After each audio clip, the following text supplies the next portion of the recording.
আম গাছের নিচে পুঁই শাকটা আর বড় হয়ে গিয়েছে, অনেক বড় হয়ে গিয়েছে। এই পুঁই শাকটা এখন পুরোটা কাটবো কালকে রান্না করার জন্য। আজকে কেটে রাখবো, কালকে কুক করবো। তাওয়া প্লাস্টিক ব্যাগ হোল করে আছে, আরেকজন কেচি নিয়ে, হ্যাঁ এখান থেকে কেটে ফেলো। তাফ তাফ put it in the bag, come here, come closer. হ্যাঁ এখান থেকে একদম, হ্যাঁ একদম গোড়া থেকে কেটে ফেলো। এটা 2 তরকারি হবে না 1 তরকারি হবে? 1 তরকারি হবে। মানে কাটারও সময় পাই না। প্রতিদিন কাজে যাওয়ার সময় দেখি যে কাটবো, আজকে কাটবো কালকে কাটবো, এভাবে করে করে আর কাটাও হয় না।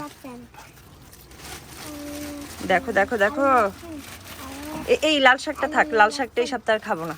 ওই কারণ ওই সাইডেও আরো কয়েকটা লাল শাক আছে, এগুলো পরে খাবো। হ্যাঁ গোড়া থেকে কেটে ফেলো, বেন্ড হয়ে যাবে। টপ ইটস ওকে,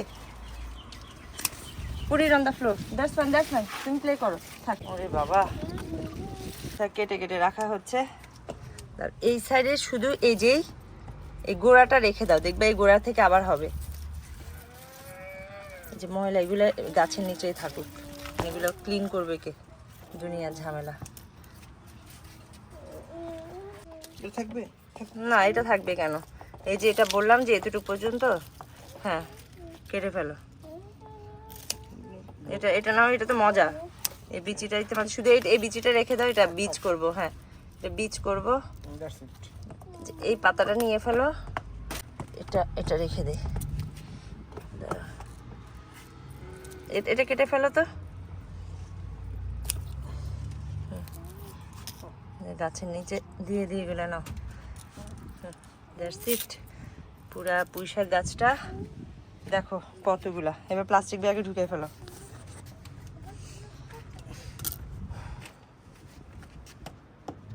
পরে ক্লিন করবো বাসায় গেলে, এখন বাইরে যাবো তো।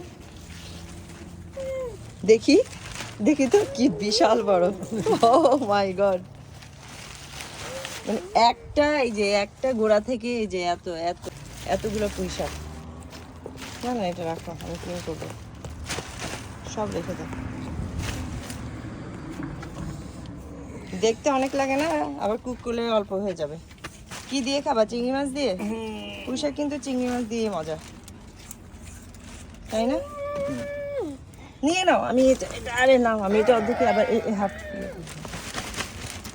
That's it.